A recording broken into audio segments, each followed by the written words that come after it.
At Second School, we believe strongly in the need for assessment and hence remediation. On a regular basis, we do extensive practice, and at the end of every chapter, that practice culminates in a test. That test would look something like this. These are all, as you can see, multiple choice question based tests. So let's say there is a question here, there are 4 options, there's another question, 4 options, and so on. And the children use an OMR sheet to respond to them. So they are required to fill in all the details and answer all the questions on the OMR sheet itself.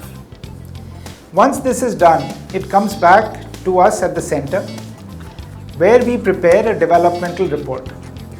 I'd now like to explain to you a little bit about how this developmental report works and how it actually helps us in analyzing what a child actually understands and hence take remedial action.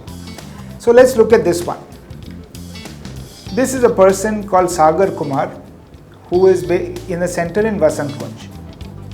His current test, and this is a test on triangles and parallelograms, his current test marks, he has got 13 correct out of 15 questions, and in the past he's got 14 correct out of 15 questions, so he's obviously a very bright child. Now when you look at the topic-wise analysis, this topic-wise analysis says there's an area of a triangle, area of a parallelogram, application of area and perimeter, squares and rectangles, and circumference and area of circle.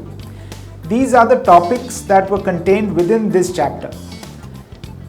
Against each one of these topics, you can see how many questions there are and how many, in this case, Sagar got right. Of course, here you can also see maximum marks, actual marks, and the grade that they would get if they actually were to do this as part of a CBSE curriculum. What's more important is the piece here. In this case, you can see that Sagar has got all the questions right except for area of parallelogram, where he's got none of them right. So there are 2 questions but couldn't answer either of them.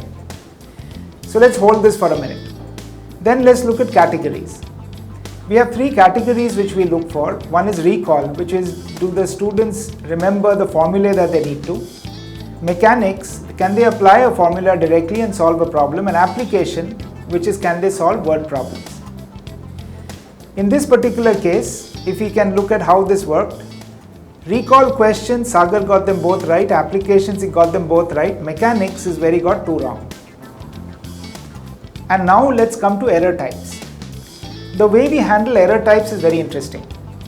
What we do is that for every question, there is 1 right answer and there are 3 wrong answers.